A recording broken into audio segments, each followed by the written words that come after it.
夜空輝くあの月のようにいつまでもかけても満ちていく強さになる譲れない想いさあ今日の声に導かれて儚いまっすぐ始まる世界へと君と終わらない未来をこの胸に刻むよ Hi guys, it's Kayla and welcome back to Amnesia. We're going to be playing more of the extra stories today. Based on your guys' response, you definitely want me to play them all, but it seems like most people were looking for me to play Kent's story next, so yeah, let's get started.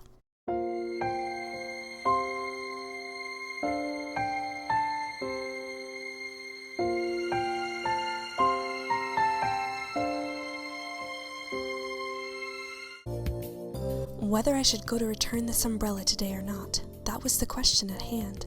The sky was visible from the laboratory windows and was spotted with clouds. Rain from this morning had ceased, and it was bright outside despite it being the middle of the rainy season. You can definitely tell they speak very differently from each other. She would probably not need this umbrella. Even so, should I return it to her? For a question that was not worth pondering, I had for some reason been contemplating it for quite some time. The first problem of the day was whether I should take a walk despite the rain. The me of last year would have not. The reason for my daily strolls was only for maintaining good health, and if not for training, it was certainly not a job. There was no overwhelming reason in favor of walking out in the rain. My reason for hesitating was due to the image of the girl I would meet in the mornings, suddenly coming to mind. She would most likely come. Her walk in the morning was for her dog. It was almost an obligation. There was a high probability she would go, even in the rain. I had seen confirmation of that in similar situations before. Using this as a basis, I considered whether I should go. In other words, did I want to meet her or not? I deliberated for some time, then, tired of contemplating the issue and simply decided to leave. I put the question of whether I wanted to meet her or not on hold. That was this morning. Walking even in this rain? Good for you. Sure enough, there she was, and she spoke to me in a somewhat sarcastic tone, managing to keep pace next to her without thinking I returned her sarcasm. You're also determined enough to walk your dog that you'd put it in a raincoat. How very diligent of you. The dog, wrapped up in a yellow raincoat, looked up at me with round eyes. I wondered if it was conscious of being spoken about. I've thought this for a while, but the recent trend of treating dogs like humans is absurd. Is a raincoat necessary for a dog? It is a species that was originally born to live with fur. There is no reason to dress dogs the same way as humans, who have evolved with the need for clothes. People say dogs are their family, but is including them simply a means to ease the loneliness of lacking a nuclear family in the modern world? To me, it's simply a sham. Thank you for your very important opinion. After once again responding with sarcasm, she gave a strained smile. As you said, my dog probably doesn't need a raincoat, but it's convenient to put him in it. It's easier to wash him afterwards this way. Oh, I see. It's a question of convenience. I can agree with that. I truly was agreeing with her logic, but she seemed to take this as yet another attempt at mockery. She fell silent, puffing her cheeks out. I fell silent as well at her childish expression. Why did I cause her to make such a face? Why would she not smile? Why was my gaze pulled towards her presumably upset expression? The way she was wearing a white poncho in the place of an umbrella, or the way her bag was dangling from underneath in a manner where it would not be in the way, why did such a little detail remain burned in my vision? Every time I met her, I was consumed by these sorts of questions. Do you not need an umbrella? Your appearance is rather childish. The topic I chose to change the subject only seemed to further upset her. Sorry I'm so childish. Since I need both hands to hold his leash, I need both of them free. I see, a fair amount of forethought indeed. I doubt I could own a dog. If you think so, then you probably shouldn't own one. I would feel bad for the dog, too. I didn't understand why our conversations became so casuistic. I was somehow pushing on the buttons wrong. I understood this much, but I had no idea how to fix things. What would make her smile? As I pondered this and looked down at her, she glared back for some reason. She might have thought that I was glaring at her. I was finding myself at a loss when I heard a cry, "Ah!" from behind us. Turning around, I saw a young girl with a tearful expression, looking down at the river flowing next to the walkway. It was simple to tell what happened by following her line of vision. A red umbrella was sailing away on the river. Did your umbrella get blown away? She also had become aware of the girl's state. When called to, the child looked over, scrunching her eyebrows. What do I do? My umbrella, It washed away. It did, huh? Just a moment.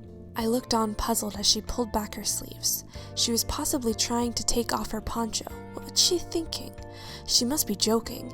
It was much better that I got wet than let her return home drenched. Thankfully, the rain was light. Use this. Before she was able to say anything, I thrust my umbrella towards the young girl. But mister, won't you get wet?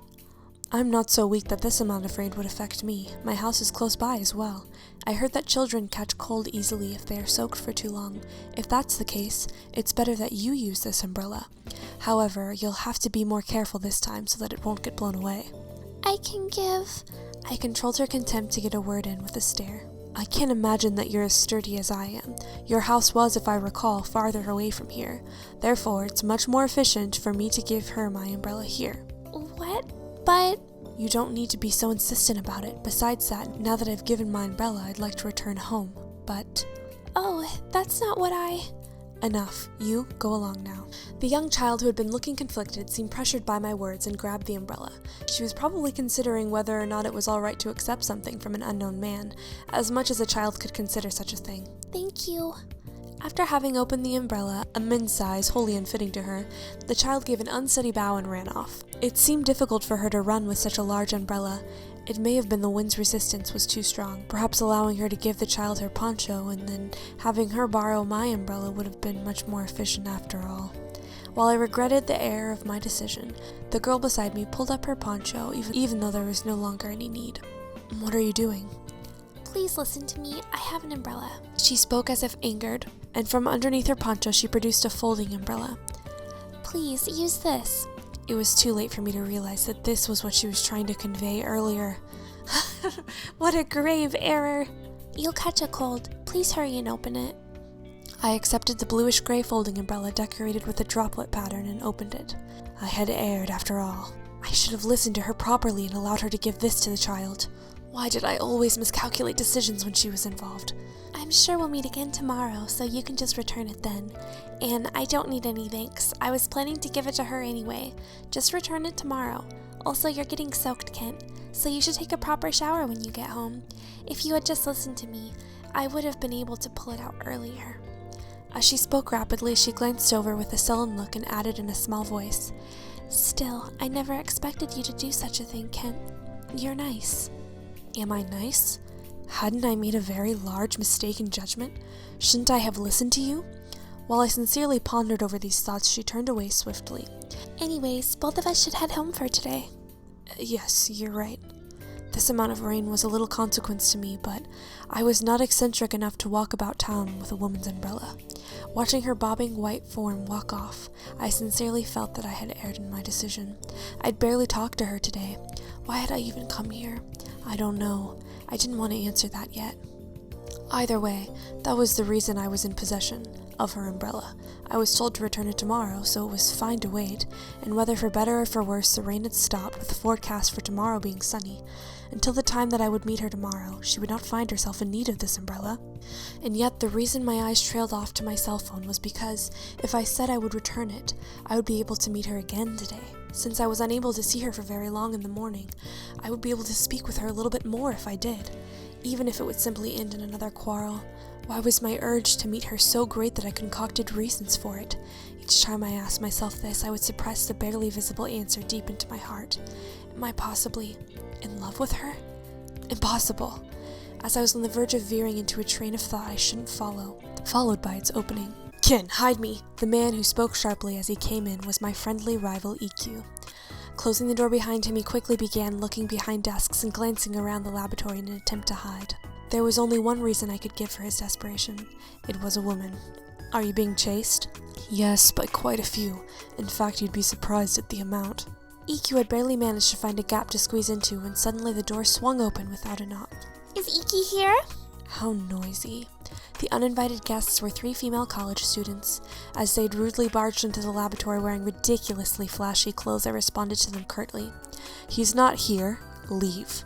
Perhaps surprised by my forwardness, the 3 stopped in their tracks. Are you sure? What a ridiculous question. I'm busy. Leave. The effect was immediate. Looking defeated, the trio shuffled their way back out. EQ suffers from hardships as well, having to deal with fans without even a shred of common courtesy. After some time had passed since the door closed, EQ appeared again, coupled with a sigh. Oh, thanks, that was a big help. Why were you being chased? Well, I was asked to help with an assignment they didn't understand, but when I refused, they started to chase me. It was actually pretty shocking. I thought you fond of going along with women's advances, but I see there are times you turn them down as well. I have my preferences. It was unexpected for him to look so proud as he said this. I thought he didn't have preferences when it came to women, and the members of the previous trio were, by normal standards, rather beautiful. EQ, let me ask you, is it generally annoying for one to use such small reasons as excuses to spend time with someone?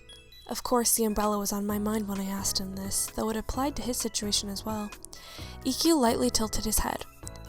I don't know about in general, but if it was a girl that I liked, I would be happy to see her. Is that how it is? That's how it is. I wondered if she thought of me as a desirable partner. I had a feeling this was improbable. How does one deduce that another sees one as desirable? For instance, if a woman who was interested in you were to decide whether or not to converse with you, on what factors would she base her decision? So calculated. Deciding on whether to approach someone. Let's see. For me, the kind of girl I like to talk to is someone with whom I can have a pleasant conversation. That was too broad a category. I then felt some disgust at the fact that I did not fit even in such a broad category. Is it a nuisance to be approached by someone you regularly devolve into arguments with? Of course it's a nuisance. Use your common sense. What exactly are you trying to ask? Nothing really, I dodged, and carefully pushed the umbrella into a less visible position. Then let me rephrase the question. Is the desire to create small excuses in order to meet someone indicative of romantic feelings? That I don't know. I think the girls just now are more curious than anything else, while I suppose it may be the start of falling in love. While tilting his neck, EQ further bent his waist as if trying to peer at my face. I seriously doubt this, but are you in love with someone? Impossible. With the one-word denial without the slightest hint of suspicion, he murmured, Of course not. Were romance and I seen as that disparate from one another? I figured as much. Even I could see it. I considered that she was 7 years my junior, that we weren't on very good terms, and the whole idea came to look ridiculous. 7 years? Oh my gosh, I never realized that. Did they mention that in his full story? Oh my god. Why did I never realize that? I thought he was in college as well. Or was he a graduate student? Of course it was impossible. She would probably think it a nuisance. I put down the cell phone I was about to dial and pushed it towards the umbrella. I didn't have to think about it. If I was told that this was love, I would have no idea what to do. That was why I wouldn't call her. I would no longer give thought to the umbrella. No matter how much anxiety I felt waiting for the next day, it simply must be a trick of the mind. That was what it had to be. But Ken, just so you know, I'm pretty sure love isn't all logic. I pretended not to hear EQ's generously given advice, and shoved the umbrella deep into the gap between my books so that I would no longer give any more thought to her. I hadn't yet realized that this was the problem in and of itself. Okay guys, I hope you enjoyed Ken's short story and how things were between him and the main character before she lost her memories. You guys voted for Toma's story the most next to Ken, so I will be playing his next, and then Iki, and then we will finish off with Ukyo as he's the last in the game anyways. So yeah, I hope you guys enjoyed this, and I'll talk to you next time. Bye!